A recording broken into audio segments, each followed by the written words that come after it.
I yanked both these wardrobe doors open. So I grabbed the handles and I pulled the doors open. And as I did, it was just silence. There was a unearthly silence in the room. And then I heard a cough, and I mean a big guttural cough in my ear, just there, like somebody was coughing in my ear, right in my face. And I was so scared. There are tales of rogues and whores, of stratagems and wars. There's a tale for every season of the year. There are tales of knights and queens, of drudgery and dreams. There's a tale for everybody here. There are stories galore, in volumes by the score, on every subject throughout history. It's all waiting in Pandora's library. Welcome to January's episode of Pandora's Library, a monthly podcast about books that feature the mysterious, fantastical, dark, and creepy elements of life. It's available as an audio podcast, but also as a visual podcast on Spotify and YouTube. My name is Karen Hamilton-Vile. I'm a paranormal murder mystery author of a series of books about Ada Baker, a medium who solves murders with the aid of the ghost she lives with. And this month, I'm interviewing paranormal author Liam Grave about his two books, The Lady in the Bay Window and The Lady in the Bay Window 2, a true story from a haunted Sheffield home. Welcome to the show, Liam. Thanks for having me, Karen. It's great to be here. And I suppose I'm speaking to you live from your haunted home, so I guess hello You to the are. spirits as well if they're listening. You certainly are. So, yeah, if anything goes on in the background here, then please do let me know. So I read the first book a year ago. I can't remember how I came across it, but it was great. And then I finished the second book this week. Both brilliant, highly recommended. Thank you. Can you give us a short explanation of what your two books are about? Yeah, of course I can. So I've now lived in this home, which is infamously now known as number 333. It's not number 333, but I've changed all the names and addresses in the book because I didn't want it to become a circus.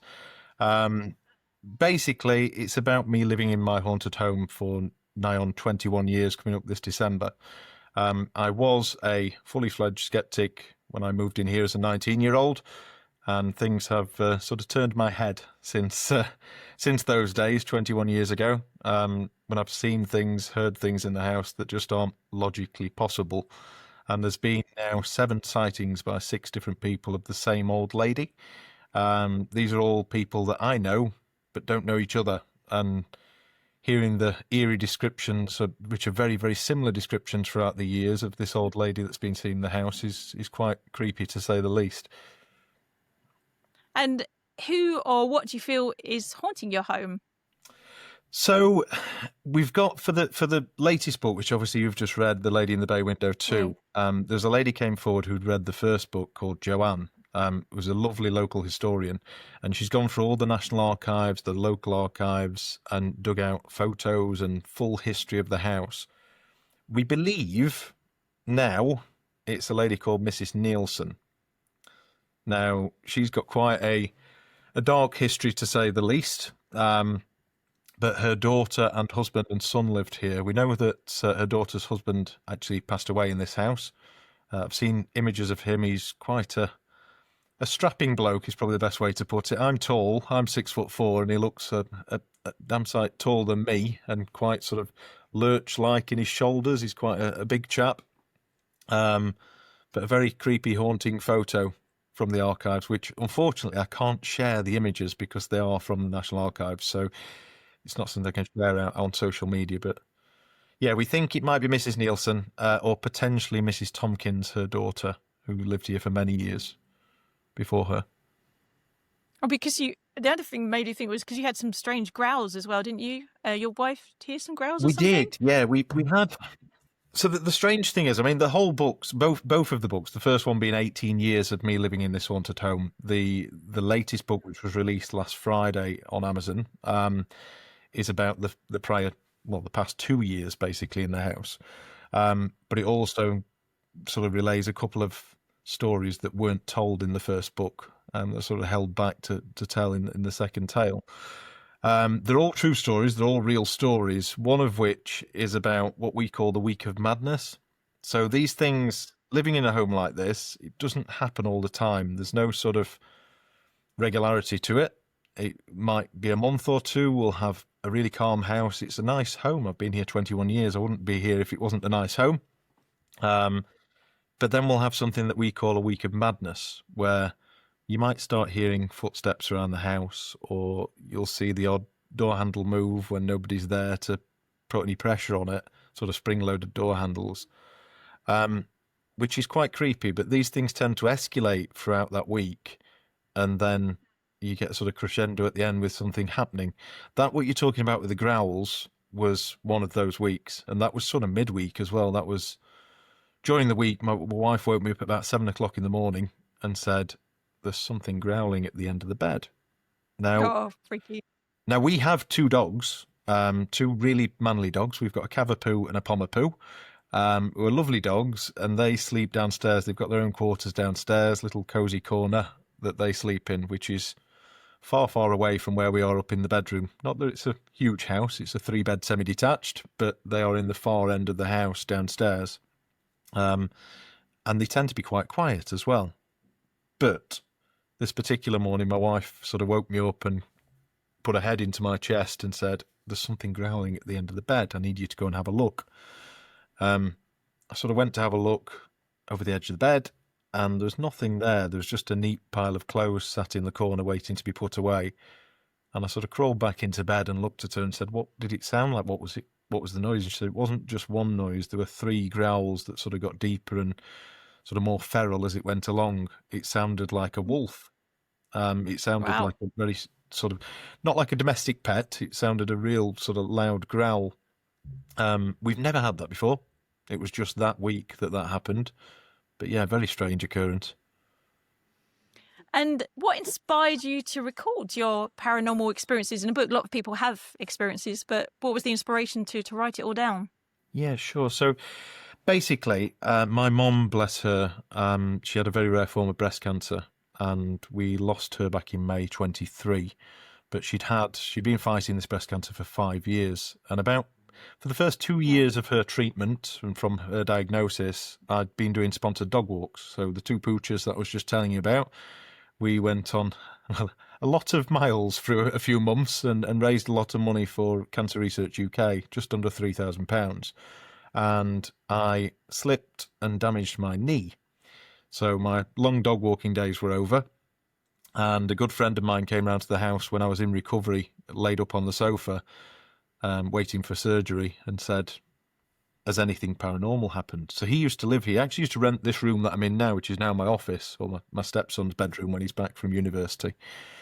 But he came in, he sat down with me, and he was actually looking after me for the day while my wife was at work, because I couldn't do a great deal on one leg. And he'd made me some dinner, and he said, "Come on then, tell me what's happened that's been paranormal lately." And I started to tell him a story about some American coins that kept appearing in the house. And this happened over a 3-day period. We just kept finding this American 1-cent coin and then put it away somewhere safe, and it kept reappearing. And the story got stranger and stranger. And you will have read this in the first book, because it was in that first book. As I'm telling him the story, he was going sort of a very, very faint shade of white as I was telling him the story. So middle of the day, it wasn't a sort of eerie place to be, but he looked very scared and very sheepish. And when I got to the end of the story, I said, "Are you okay?" And he said, "I am, but when did all this happen? When did it happen with the coins?" And I said, "Oh, it was last week when you were around fitting some lights on the drive on the front for me." And he said, "Okay, I was here then doing the fitting, and that night I went home and my wife went to put my trousers in the wash, and she found one thing in all the pockets, and it was an American 1-cent piece." And from that, there was another friend sat with me that day who looked at me and said, "You should write about things like this, because people love to hear about it. I love hearing these stories. They're great." And it was a light bulb moment. I just thought, you know what? As soon as they leave today, I'm going to sit there on the notes on my phone and write. And I started then, and it took me 3 years to self-publish the first book. It's just taken me another 2 to get the second one out there. But they've both done really well. Really, really well. So how did you set about collating and structuring sort of the first book, a couple of decades of experience into a book? Yeah. So I laid on the sofa that day. So after the two lads had left my house that day, I was laid on the sofa. I couldn't do a great deal. As I say, I was waiting for surgery on my leg and had to rest up. So I got my iPhone out of my pocket and I went on the notes on my phone and I started just bullet pointing all the things I could remember, all the sightings, all the major things that happened. I couldn't just write about, I mean, we hear footsteps in the house often, but it would be a very boring book if it was just footsteps, footsteps, footsteps. So I didn't want to write about the same thing over and over again. So I just looked at the major incidents that had happened, the paranormal incidents that had happened over the past 18 years.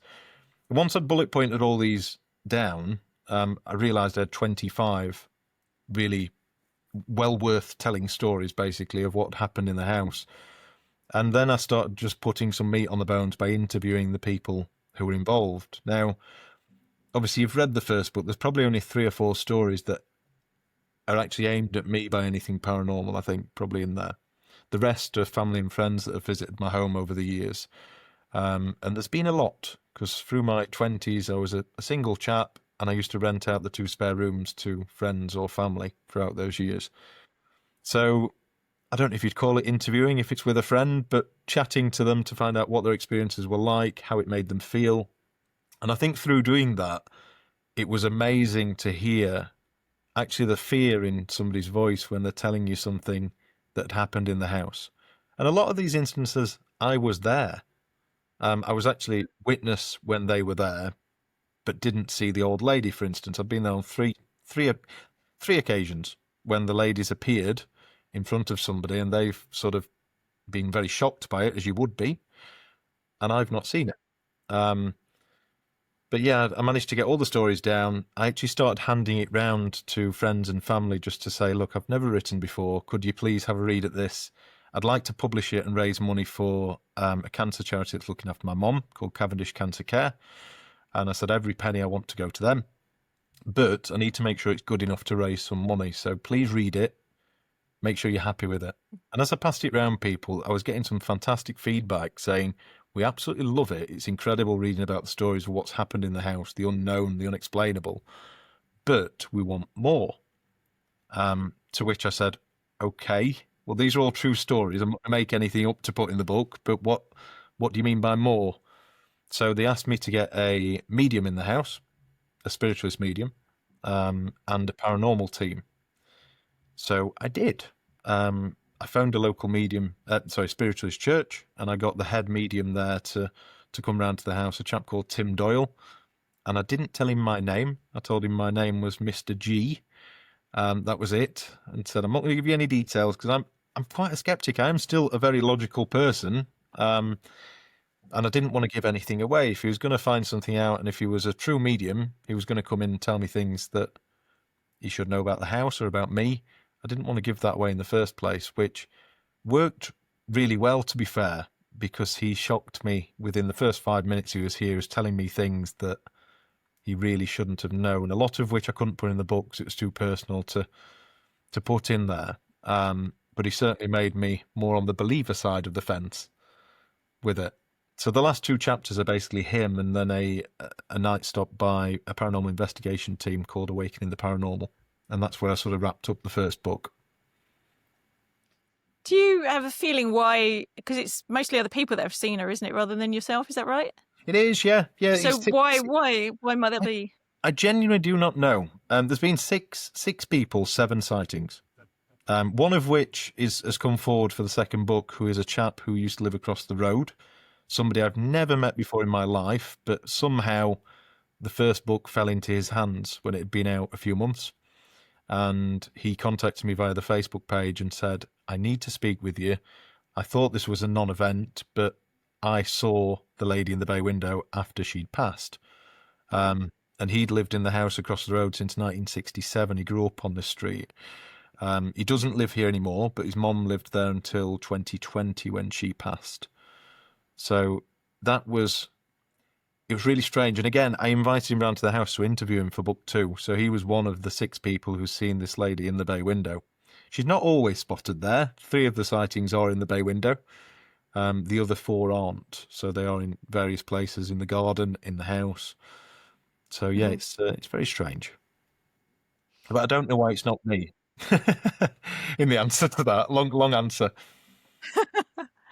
And what was your first experience of the ghost?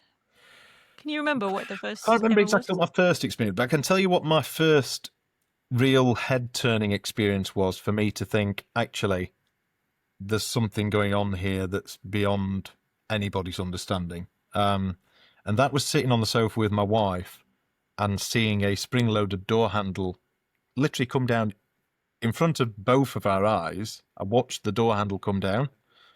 The door opened about 7 or 8 inches, enough for me to be able to tilt my head and have a look through to the bottom of the hallway at the bottom of the stairs and say, hello? And as I did, the handle popped back up and the door slammed shut violently. Now, as a logical person, there's nobody there to exert any pressure on that. Wind can cause doors to open. I get that. There was no windows open anyway. It was a dark night. There were no windows open. We've got new windows in the house. There's not a lot of draft in here. But the fact that the handle came down, I had to really... So, I mean, I ran across the room and opened the door and looked upstairs and sort of thought, what the hell is that? How has that just happened? And as I turned around to my wife, before anything, I just said, before I say anything to you as to what's just happened, just tell me what you've just seen, because I need to get my head around this. And she told me exactly the same thing. She said she saw the handle come down. I said, hello. The handle snaps up. The door slams shut. That, for me, was a real game changer, because that was the first time I'd seen, I suppose, poltergeist activity in the flesh. There's a lot of things that have happened where I've turned up after hearing a noise and seen something there, like a coin being thrown at me in the shower when there's nobody else in the room, and that was the American coins as well. But yeah, to see that handle was a big game changer for me. I know that feeling. Like, say, when I moved out of home, it was into what I call haunted home, and one of the things it did was I had a long sleeve T-shirt hanging on the back of the door, and the arms just went up like that in the air, lifted up, and I ran over and yanked it off and stomped on it, and then I think left the house. Wow. But okay. it's you just can't believe your eyes, can you? And No. it's No. terrible, And really. these things So- still happen as well. So it's still happening now. It's crazy. We had lots of footsteps as well. It started with footsteps. Did yours start with footsteps? I would say probably the first thing I remember is footsteps around the house. And then we had banging in the house, which was strange, like somebody thudding on the floor upstairs, on like they were putting a fist onto sort of floorboards. Really strange. And it's all carpeted upstairs as well, so if somebody was hit, it wouldn't make that sort of noise. But yeah, it's a very strange one. What was the most terrifying experience you've had in the house? There's been a few. I'm not going to lie. A lot of the things aren't terrifying. The more mischievous things that happen just to get your attention, sort of thing. But there have been a few that have really freaked me. There's 2 that really spring to mind. One of which was hearing a voice on the staircase. And this was different because I thought it was an intruder. I thought somebody had broken into the house. I was laid in bed. I had mum and dad's dog that particular night. I was looking after their dog called Guinness, a lovely border collie. And she was sat on the top step. She was used to guard the top step sort of with her chin on her paws. And as I laid down in bed, I could hear her tail wagging. Now, normally I would close my bedroom door because we do hear footsteps often. And it very often starts about 1 o'clock in the morning. It's really strange. Which the medium picked up on when he came to the house as well. He said, you hear footsteps at around 1 o'clock in the morning. I was like, yes, we do. So I normally close the bedroom door because you don't want to hear that while you're sleeping. You definitely don't want it to wake you up. No. It's quite creepy. So this particular night, for some reason, I hadn't closed the door. So I'm laid in bed and I start to hear this noise, like a shuffling noise. And it was quite a creepy noise to be hearing. I was living on my own at the time. And I realised what it was. It was Guinness's tail wagging at the top of the stairs. So I'm just about to open my mouth to say, do you want to come and get in bed? rather than be out there sort of freaking me out a little, wagging your tail at the top of the stairs. Because she'd only ever do that. She never used to move at the top of the stairs. She'd only ever do that if somebody was saying, "Do you want a treat?" or trying to sort of get her to come near. But as I opened my mouth to speak, I heard a man's voice say, "Come here," like really, like a whispered but forceful whisper. And that I just froze. I think anybody would do the same thing as that, because to me it was an intruder in my home. And we live in a nice neighbourhood. As I say, I've been here a long time now. But that day I thought somebody had broken into the house. So eventually when I came out of the whole thing of being frozen with my arms by my side, laid in bed thinking, "Oh my word, who is that in my house?" I then jumped out of bed and ran around the bedroom trying to find some form of weapon, which ridiculously I managed to pull the rail out of my wardrobe with all the clothes on it, which created quite a mess, and went to the top of the stairs to look over the banister. At this point, the dog's still looking down the stairs. Guinness is still staring at something at the bottom of the stairs, and it's dark down there. And I had to step over her and go down. Now, whatever was in the house that day, she would follow you anywhere in the house. And she used to lay there at night to guard the stairs. She always used to do it in any house, my mum and dad's house, my brother's house, and here. She used to guard the stairs at night. She would follow you anywhere. And that particular night, when I went round the house with this hollow metal pole out of the wardrobe, raised high above my head, she didn't follow me downstairs. It was like whatever was in the house, she didn't want to know anything about it. She wanted to stay up there. That was creepy. A more recent one, and this one really did freak me out. I woke up in the morning at 7 o'clock, the day before the growls that we were talking about before. Same time in the morning, 7 o'clock in the morning, pretty much to the minute, I was awoken by a child's xylophone is the best way to describe it, like a creepy melody on a xylophone. Now, we don't own a xylophone or a music box that plays music like that, but it was coming from somewhere in the bedroom, and I checked my phones. I've got a work phone and my personal phone. I checked those. It wasn't coming from there. I thought I might have left a podcast on or something. It wasn't. I walked round the bed, and I checked my wife's phone. She was still asleep, and my son, who's now 2.5, this was probably about a year ago, he was, longer than that, actually, probably a year and a half, because he was still sleeping in our room at the cot at the side of the bed. I went round and checked her phone, and there's nobody on that phone either. But I realised that the sound was actually coming from my side of the bed, where we've got a fitted wardrobe. And when I got to the wardrobe, I put my ear to the door, and I could hear this melody coming from the wardrobe. Now, that was creepy in itself, because it was kind of like the sort of music you hear just before a jump scare in a horror film. Yeah. I don't get to watch many horror films because my wife won't watch them in the house. And to be fair, I don't like watching them in the house on my own. I don't like watching them in the house. I'd watch them with her, but she won't watch them in this house. But I yanked both these wardrobe doors open. So I grabbed the handles and I pulled the doors open. And as I did, it was just silence. There was a unearthly silence in the room. And then I heard a cough. And I mean a big guttural cough in my ear. Just there, like somebody was coughing in my ear, right in my face. And I was so scared.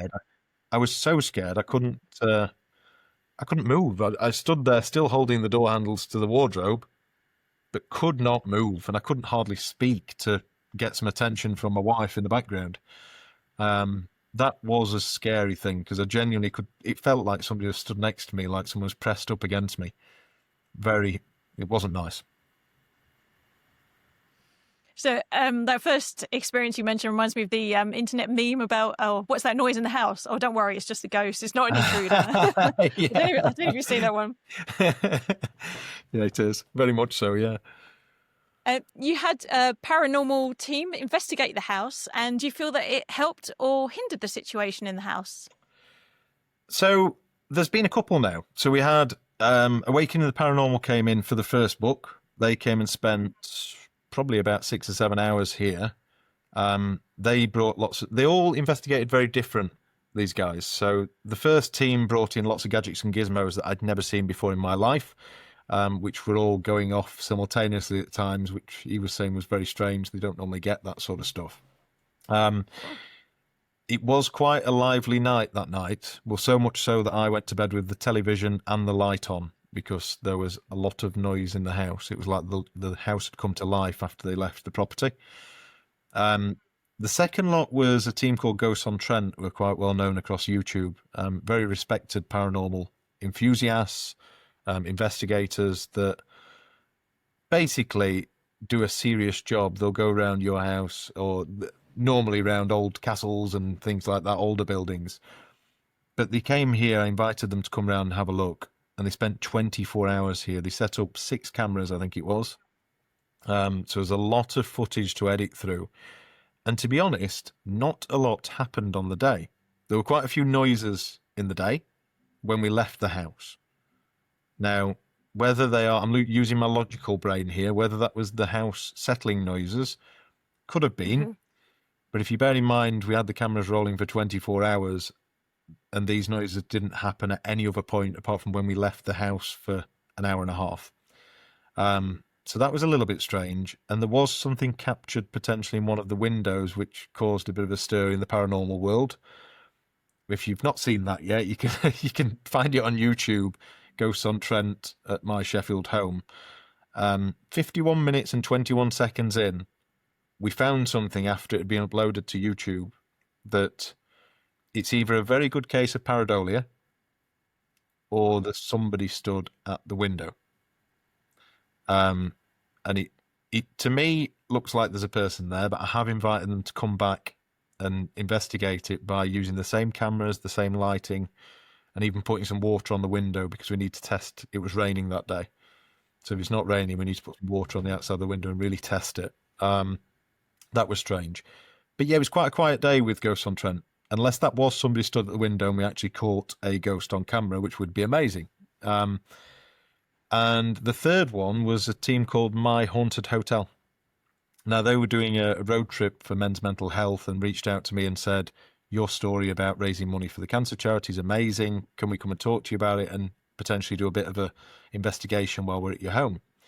They only came for a few hours that evening, but they did capture a couple of things that night. And after they left, quite a few things happened in the house overnight and the next day. So it sort of started a bit of a week of madness. It was like something came alive after they left the house.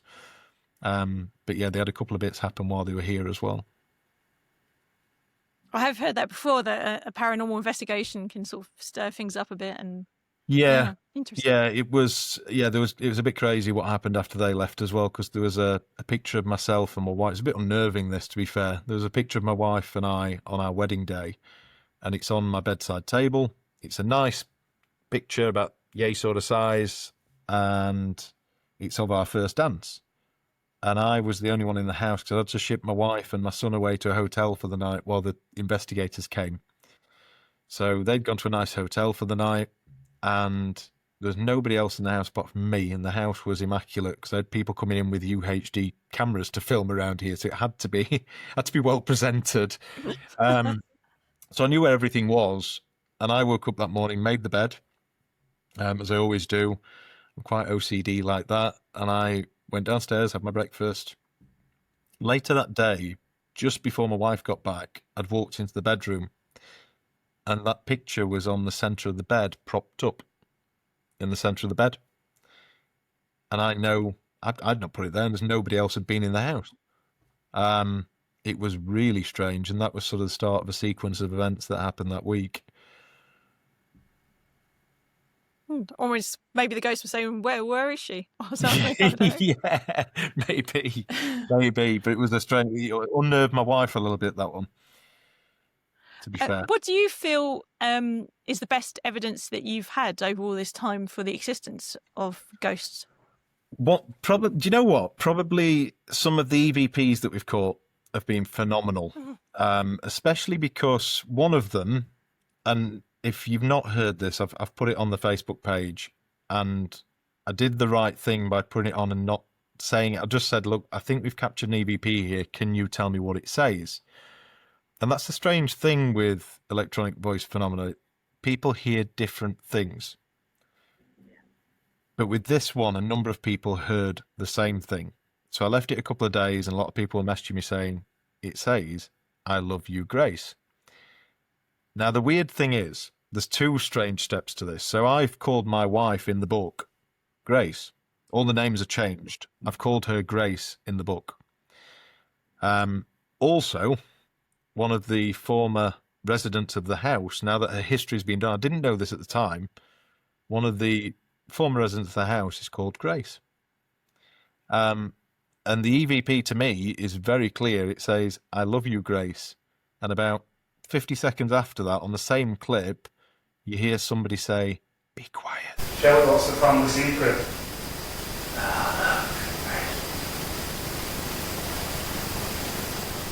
What's the relevance of this corner? Come on.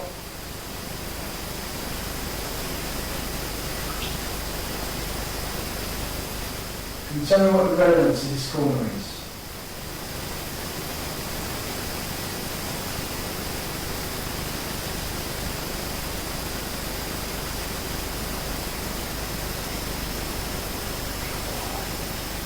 Come on, don't be quiet. Like really whispered into the camera, and there's nobody in the room. Now, there are debunkers out there, as you're probably well aware, that are across YouTube that try and debunk these things.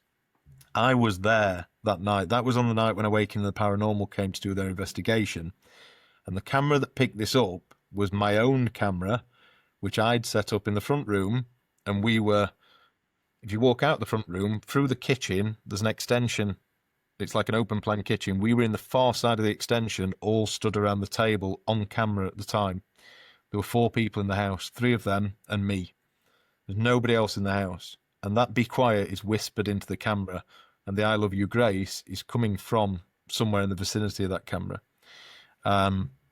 Very, very strange. And I think as evidence, getting a name correct that you don't find out for another 2 years. I didn't find out that somebody lived here called Grace until Joanne had reached out to me, the historian. I found that fascinating. It's a nice tie-in, isn't it? Yeah, yeah. The evidence I found linking that up, yeah. absolutely fascinating, yeah. So when you've had extreme experiences in the house, and so I'm thinking of the knives, which is what I think I'd probably find terrifying. Yeah. Do you feel that there was a catalyst for these events, or did they always seem to come out of nowhere? I think some of the bigger events that have happened have been centered around women. So the knife incident was a lady who, a friend of mine that I've known since she was born, basically. She's like a second family to me, her family. I class her as like a cousin, but she phoned me and said, I've got a friend who's moving to Sheffield. She's looking for a place to rent. I know you've got some spare rooms. And I said, yeah, no problem. At the time, it was just me living alone. And I rented her, again, this room that I'm in. She came and moved in here on the Friday night. And on the Sunday morning, that's when the knife incident happened. So 5 knives found in the floor, in wooden floor, in oak floorboards as well. So quite a dense wood. They were 2 inches deep. They were in size order. They were all pretty evenly spaced across the foot of the doorwell from the front room to the kitchen. Yes, that really creeped me out, but the logical side of me kind of says that I don't know if that's paranormal. And I wrote this in the book. I don't know if that's paranormal or if that's some absolute loon that's got into my house on a Sunday morning because the front door wasn't locked and done that. Why anybody would do that, I have no idea. And it's not that sort of area. As I say, I've been here 21 years. But that did involve her just moving into the house. My wife, the first time my wife saw the lady, because she's seen her twice, and she really doesn't like this sort of stuff either. It creeps her out quite a bit. The first time that she saw her was one of the first nights that she came back to my house, and she was in the bay window as we were getting out the taxi. Again, I'm stood there, and she's pointing at the window saying, who's the old lady in the window? And I didn't put this in the book, but she said, is that your nan? Is it your nanan? I was like, I hope not. No, it shouldn't. It shouldn't be. There's nobody in the house. And the second time she saw her was the first night I left her alone in the house while I went out on a Christmas do with friends. She was supposed to be having a nice relaxing night with a cheese board and some red wine, and saw the lady again. So I don't know if it's something to do with women in the house and this being a lady spirit that's sort of warning them off or welcoming them. It might be welcoming them, but I don't know. I'm guessing the knives is not welcoming, but No, it doesn't feel very welcoming. And did you notice any patterns of activity? Was there a particularly active time of day or year for ghostly activity? So my friend who used to work in a castle said for them it was Christmas, Easter and August. But I thought that could just be that there's more people on the site at that time of the year, more people to see it. Yeah. But what's your experience in a private home? Not massively, no. And I have tried, because I knew I was writing the second book, I've been looking at all sorts of, trying to find rhyme or reason to dates, times, lunar cycles, you name it. I have looked at it and there's nothing that adds up. These are just sporadic dates and times throughout the year. It doesn't always... You said 1 a.m. or something, did you say earlier? Sorry, with the 1 a.m. with the footsteps, yes. If you asked me when we hear footsteps the most, I would say probably about 1 o'clock at night. But when it comes to the rest of the events, there's nothing that... I mean, I've just said about 7 o'clock in the morning, that week of madness, there were things that happened on 3 days consecutively at 7 o'clock in the morning. But that's never happened before. That was just that week. But yeah, these things happen quite sporadically. You can't tell when it's going to happen. One thing I could kind of put my finger on, where stuff tends to happen when we have a number of people in the house. So last weekend there were 4 different events happen last weekend, one of which was quite huge at the end we have a stag's head in the kitchen, which is about the size of a real stag's head, and they're heavy. They're screwed into where the extension is. So where the partition wall where the wall used to be to the outside, there's 2 pillars there going into the extension, and we've got stag heads on both of those pillars going up each side. And we're sat around the table on Saturday night. My wife had thrown a surprise party for me, which literally was a surprise. There were quite a few people in the kitchen. Now, at the end of the night, there were 5 of us there. And we were sat around the table, apart from my wife, who was stood at the other side of the kitchen. Nobody's anywhere near these stag heads, which are pretty central to the room that we're in. And one of them shot off the wall. I don't mean fell, I mean shot off the wall. If it had fallen straight down, there are 2 bottles of whiskey underneath it, and this is a heavy stag's head that's screwed into a wall plug in the wall. And it flew across the room and smashed the nose off those. A bit disappointed because I really like them, and it's broken the nose off one of the stag heads. But there were 5 of us in the room at the time. Everybody saw it, and we all went over to try and make sense of it, one of which being a huge skeptic who always says to me, I still don't believe in all this stuff in your house. And I was kind of stood with him saying, explain that to me. Explain how that's just happened. And if it did fall off the wall, how it's not taken the 2 bottles of whiskey that are sat underneath it on the side. It's impossible. It must have gone out before dropping down. I don't think that's how gravity works. Had a similar thing or something going flying across the room, like you say. Maybe they were commenting on your taste in decoration. Perhaps the ghost didn't like it. Maybe didn't like it, but it's been up there 3 years. So they picked the time to do it. Yeah, they've been up on the wall 3 years. So for it to happen just like that is just crazy. And what do you believe ghosts are? What's your personal thoughts on it? So I've got a strange theory on this. I don't know if I believe in ghosts and spirits. I've not seen the old lady. I have seen and this was only probably about a month back now, I've seen a full shadow figure of a person with facial features, you name it. I've seen it for the first time only about a month back.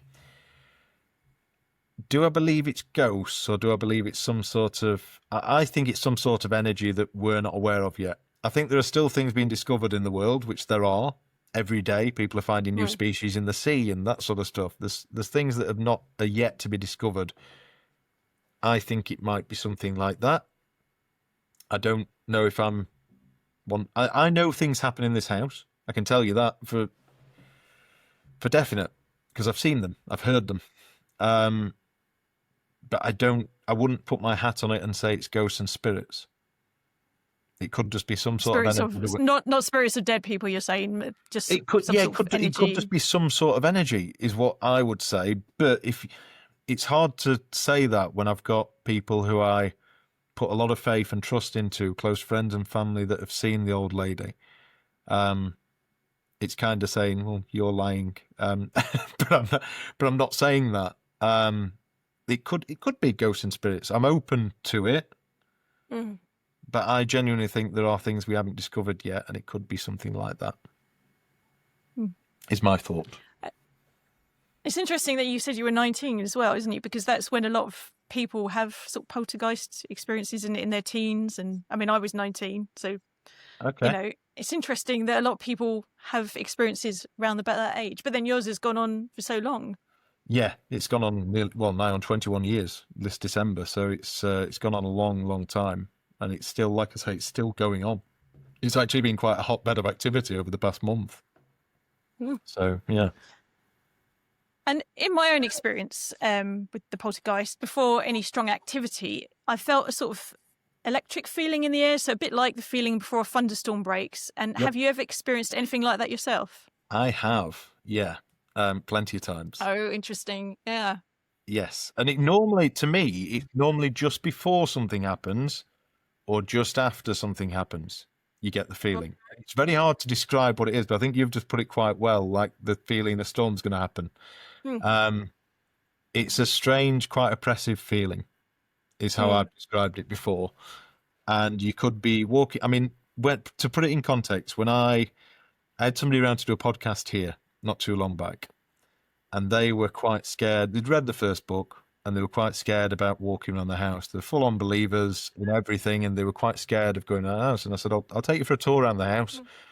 And I actually said to them before we walked round, it doesn't feel active today. And they were like, what do you mean by that? And I said, it sounds weird, this, but you can sometimes feel when something's going to happen. Anyway, I took them for a walk around the house. Nothing happened. And I said, there you go. Nothing to be scared of. And we went downstairs and started doing the podcast and having a chat. And then they asked me for a video that I had on my laptop, on this laptop that I'm on now, which is kept in this office.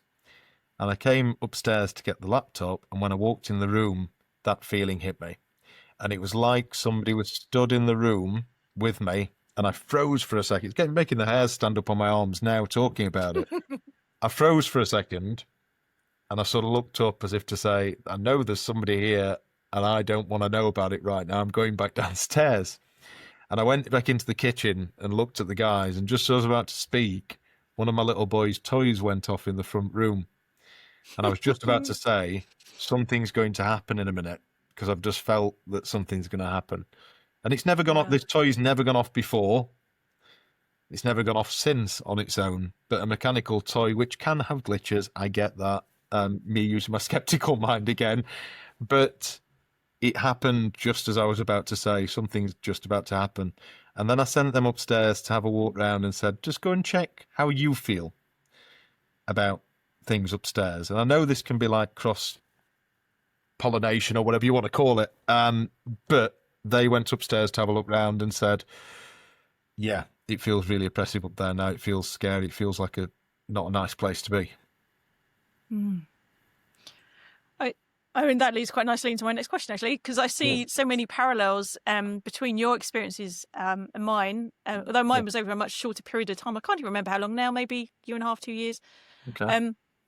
But you mentioned in the second book about, I think it was your brother, was it experiencing a fire alarm setting off by itself? Yes. For no reason, when nobody was cooking or anything. Yep. I also experienced that, so like another similar Okay.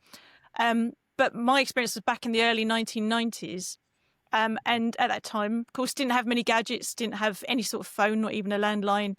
My TV was like a push button thing, not even a remote control. There was no kitchen gadgets. So your experiences being much more recent, you've had lots of experiences with technology, haven't you? And can you tell us something about what you've experienced, especially the arm I found fascinating? With the what, sorry? The arm in the cot. Oh, sorry. Yes. Yeah. Sorry. Yes. So we've had quite a few bits. I think if you've read both the books, you'll realize the second book, technology's actually come on so much since that Mm, first book, because there's things like baby monitors, like what we've got, and there's the Ring doorbells and CCTV, things that I mm, didn't have when the first book was written. But the baby monitor, yeah, that was a creepy one. So it was the first night. My son's called Xander, and it was the first night we finally, my wife had said, let's let him go into his own room. I'd been sort of pestering for a long time, saying, come on, it's time we put him in his nursery. He's got a really nice kitted out nursery ready for him. But she didn't want to let go. She wanted him to still stay in the cot next to the bed. But eventually one night he fell asleep, and I said, right, I'm going to try him in his nursery. And I took him up there and I laid him down very gently. I said, I love you, son. And I left him there with the baby monitor on. Now, that night, neither of us got much sleep because it's my son's first night in his crib on his own in the next room. So I was up pretty much all night. To every single time the monitor went off, it goes to an app on your phone and it sort of pings at you. And I was looking at it and checking he was okay and making sure things were fine. And you saw the odd flailing arm or leg in there. But then in the morning, I must have fallen asleep, and in the morning at 8 o'clock, he started crying, and it's pretty much every morning 8 o'clock he starts to cry because he's hungry. And when he did that, my wife jumped up first and ran around the bed and said, "I'll go and see to him." She couldn't wait to go and see him. She's been without him for the first night. So she went to grab him, and while she did, I got the app on my phone and I started looking through the past couple of hours of footage where it just takes a 10, 15-second time frame of that motion detected or sound detected. And at 6:50 that morning, you see, I think it's the door open as opposed to a light come on. I think the door opens into the bedroom because you see a light on that side of the screen. And then you see a very faint figure walk round the side of the crib. And this room is a tiny room. It's a little tiny box room, just big enough for the nursery.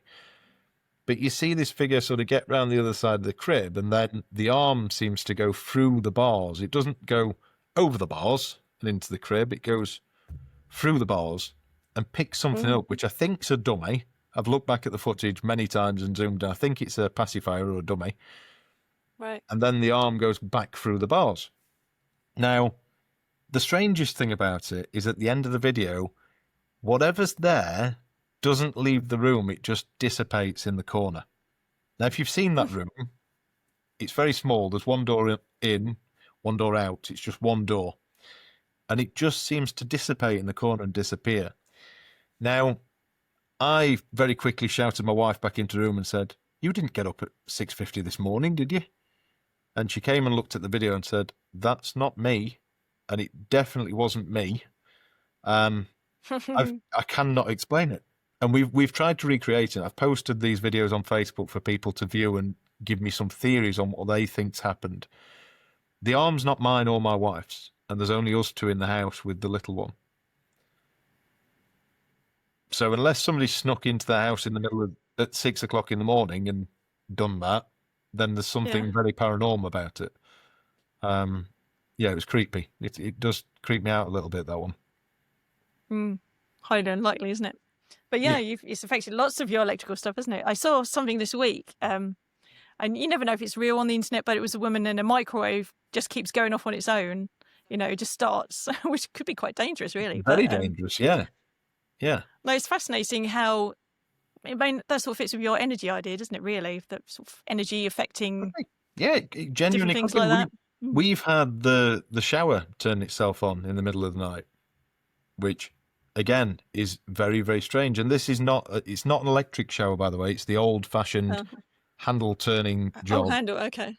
And that was on full blast until I walked into the room. But it was still, when you wake up in the middle of the night and hear the shower on, you think, why is that happening? And you walk in there thinking you might be dreaming or something. But when you look at it and you can still see the water going down the plug hole and the steam coming up because it's been on hot, you know this is not a dream. This is actually happening. I'm sort of scratching my head thinking, if something can do that, that's dangerous. Because if something's got the power to turn the handles on these, they're quite tough handles on the shower. Yeah, very strange. And you mentioned in the second book that you experienced sleep paralysis, and for anyone that's never experienced it, that's a sort of a state halfway between asleep and awake. Yeah. And you wake up, but your body and your vocal cords are paralyzed. I think it's something that happens naturally Yeah. as we sleep, so we don't hurt ourselves. Yeah. But you can also experience hallucinations. So there's a sense of You can. presence of threat. And sometimes a dark figure, which I really hated, Yep. would actually crawl onto your chest, and you feel this crushing sensation. Yeah. So I experienced it for like 25 years, I think, which, Wow. touch wood, hasn't happened for, I think, at least 5 years. For you, because that's yeah, it's not And nice. I was happy to accept the scientific explanations for that one, I have to admit. But someone very recently raised a point that often that sort of experience starts in a haunted location. And then I realised it had started in that first house, the first time I had an experience. And that's the same for me as well. It started when I moved in here. Well, I was going to say, yeah.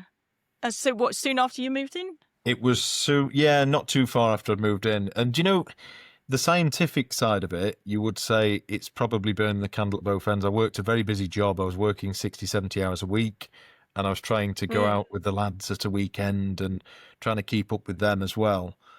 So you'd be very overtired, probably quite stressed, and that can lead to sleep paralysis. Now, but obviously the latest thing that I've written about in the second book was sleep paralysis, but I know how to deal with it now. And I think I've written this in the book. I've learned how to deal with it when I've got it. I know it's happening, and I just have to control my breathing. So as soon as I go into this sleep paralysis thing, and you'll know this, you can't do anything. You can't speak. You can literally just hear your own breathing, and you can't move. And it's quite a horrible state to be in. And you can have hallucinations, like you mentioned, and feel like somebody's there. Well, I had that while I was laid on the sofa trying to get myself out of sleep paralysis by controlling my breathing.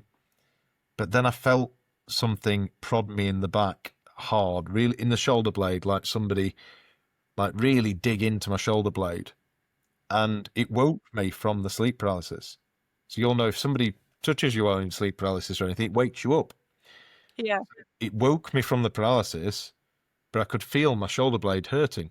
So I looked around, there's nobody there, but I'd heard the footsteps coming towards me, running towards me, then the prod, and then the pain in my shoulder.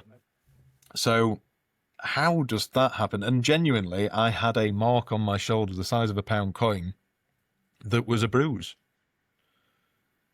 You just made me think, actually, because, like you say, somebody prodding you or something wakes you up. Perhaps they were trying to be helpful.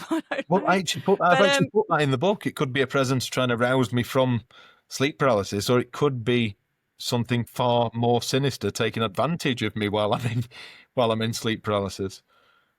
You don't know, do you? No.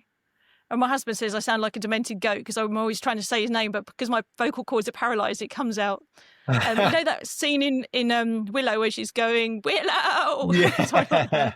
So you end up talking like that. But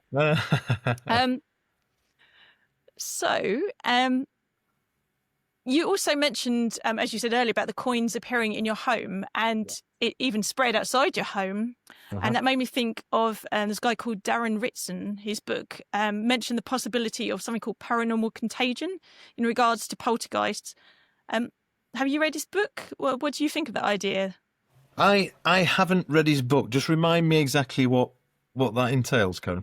I think it was roughly the idea that, if you go to somebody's home that's had some sort of poltergeist activity, which a lot of your stuff is, that person, when they go away, can sort of take it with them, and then the poltergeist activity can move to their home. So you mentioned the coins happening in your friend's house. It's been it's been a few people's houses now. So since the trouser pocket incident with my friend Doug, why I wrote the book in the first place, that was him finding a American coin in his trouser pocket. He brought that back pretty sharpish to my house because he genuinely thought he's had experiences here. He's seen the old lady, and he didn't want something to have followed him back to his house. The other chap is Ian. Ian is the guy who was also sat in the room with me and said, you should write these stories. He was the one who talked me into doing it in the first place.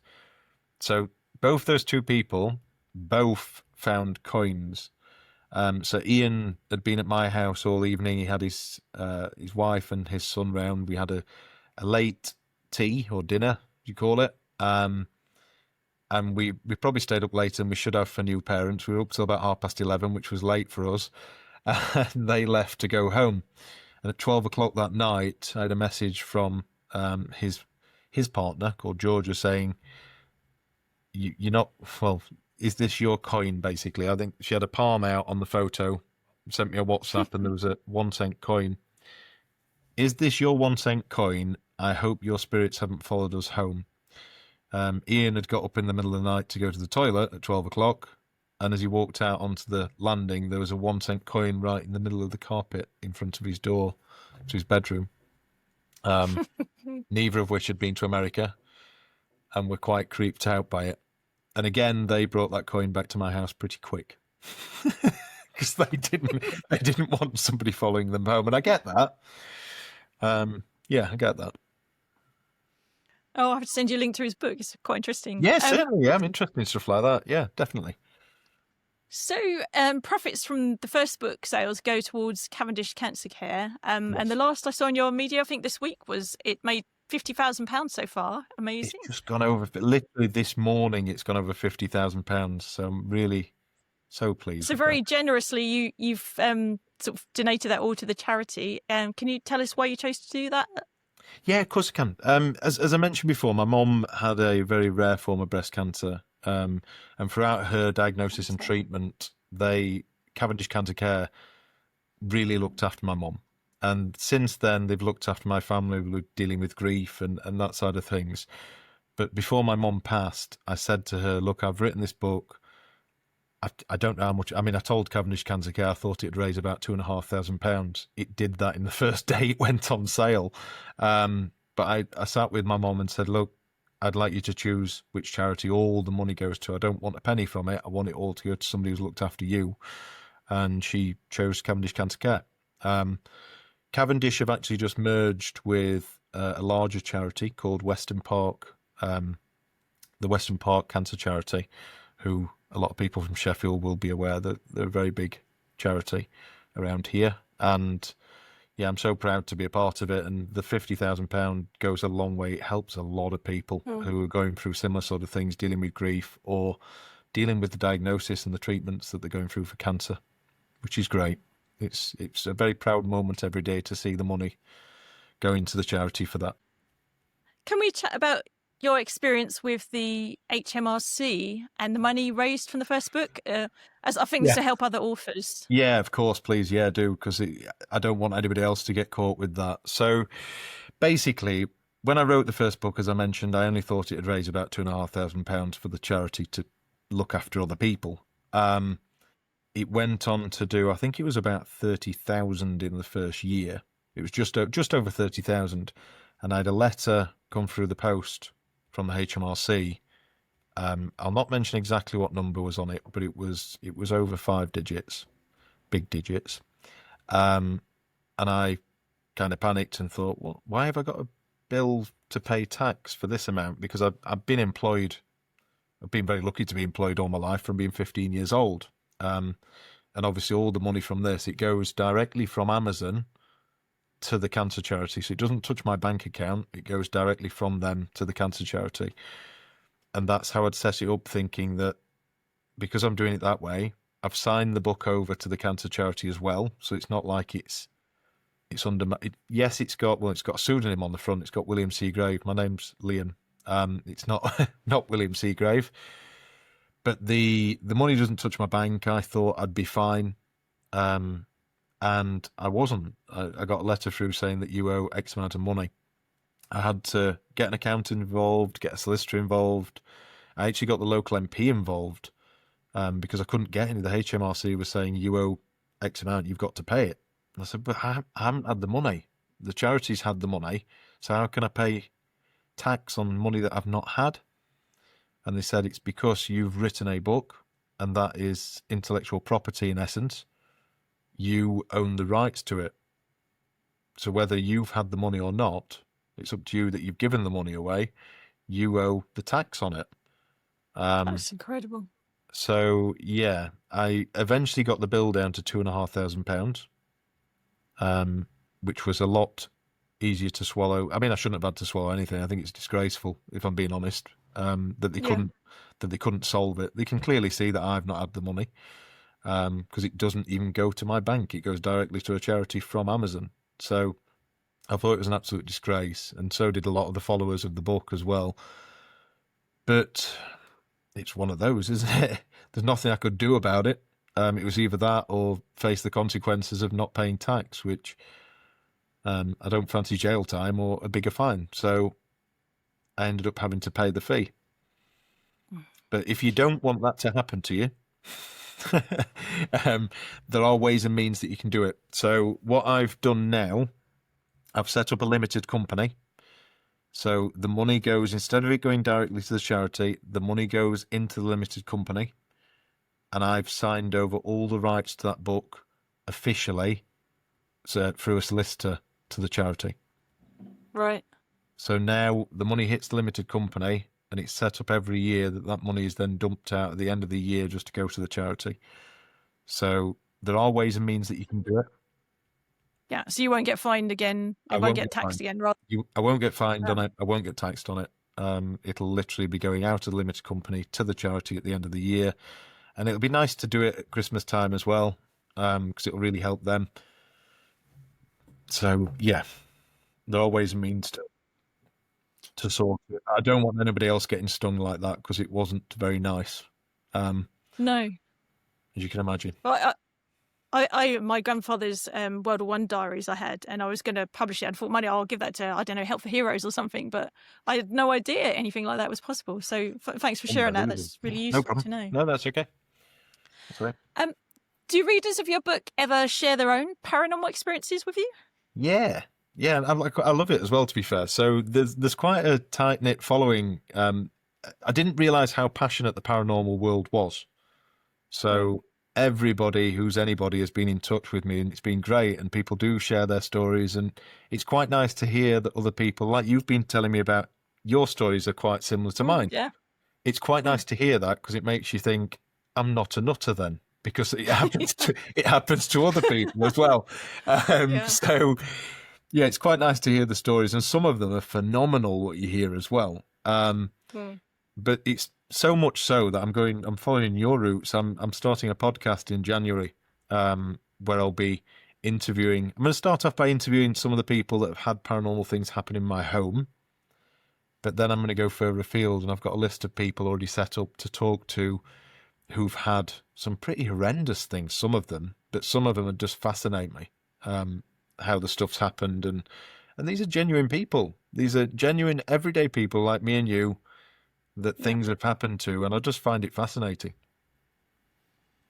And because there's still quite a stigma attached to speaking about paranormal experiences.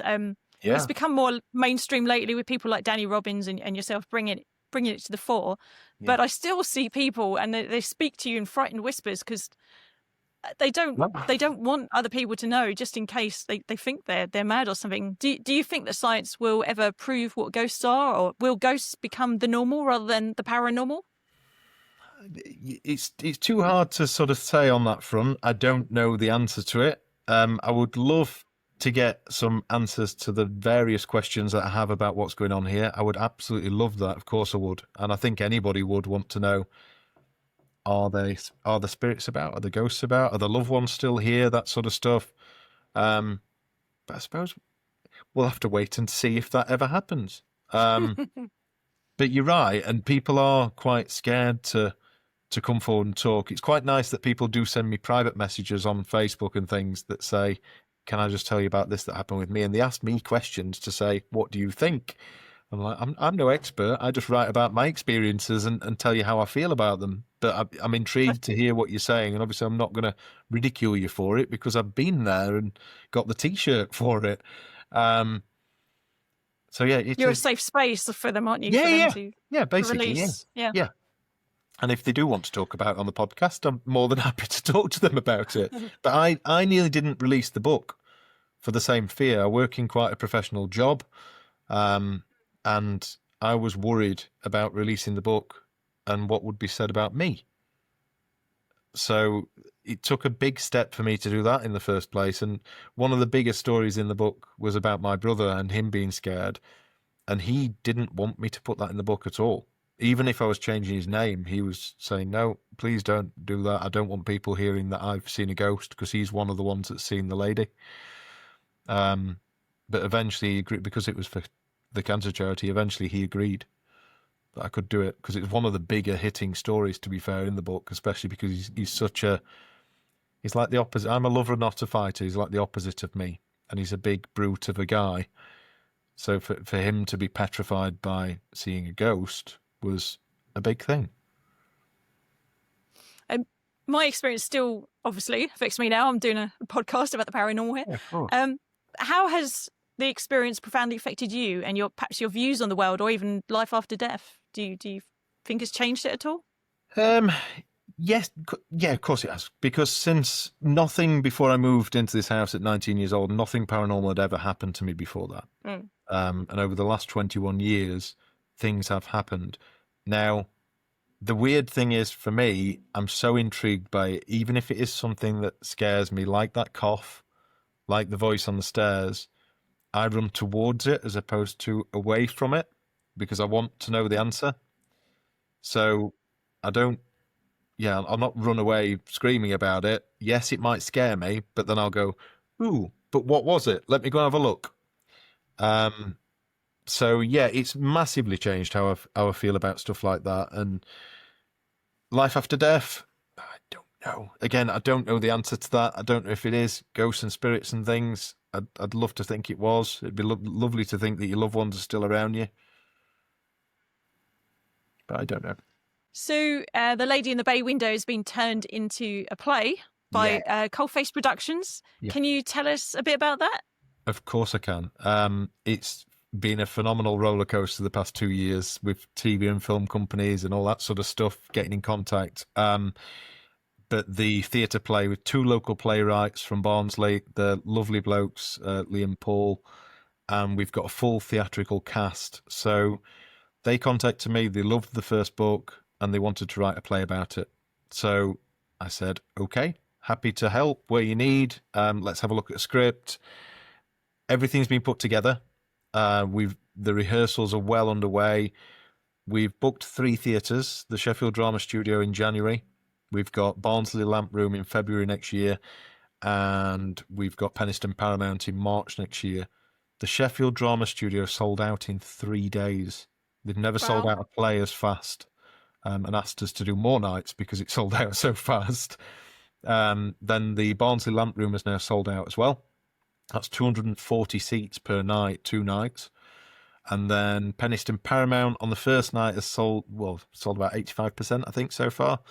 The second night, which is Mother's Day, March the 15th next year, hasn't sold a lot of tickets, but I think it's because there was an issue on the website. It's only sold about 30 tickets, but they are selling fast now because it's been fixed. So they're selling pretty quick. But if the play is half as good as the rehearsals I've been watching, it's going to be amazing. I'm really looking for it. I've been to see Danny Robbins' 222. I've been to see Danny Robbins' theatre shows as well, where he does the stand-up on the stage. And I've got tickets to go and see his next one. I really enjoyed them. This is going to be up there. I cannot wait to see it. And it's very strange for me watching my life come to life on stage. Yeah, I bet. Very, very, very surreal. But it's great. I'm loving it, to be fair. And the cast are fantastic. They're a really close-knit team. There's 11 actors in there that are brilliant. And where's the best place for people to buy a copy of your book? Is it direct from you or Amazon or? Either way, you can go to Amazon and search for The Lady in the Bay Window or The Lady in the Bay Window 2. It's actually made it into the top 100 books in the UK on its launch day, which I'm really brilliant. proud of. And it's number 1 across all its categories and things now. It's knocked my first book off number 1. That was number 1. The new book is number 1, and that's number 2 now, which is confusing. But they can go to theladyinthebaywindow.com, where you can look at the theatre tickets, you can buy signed copies of the books, and there's all the links to the first and second book on Amazon on there as well, or just go direct to Amazon or eBay. But if you go into eBay, look for the official ones from me, because there's a lot of people that sell your books on there, and I don't think it's right when they're selling a book that's raising money for charity and profiting from it. Right. And where's the best places on social media for people to find you? So I'm on Facebook, The Lady in the Bay Window, William Seagrave. You'll find me on there. Instagram, under the same handle as well, William Seagrave, The Lady in the Bay Window. And I'm down with the kids now. I've got a TikTok account. So you can find me on TikTok under the same name as well.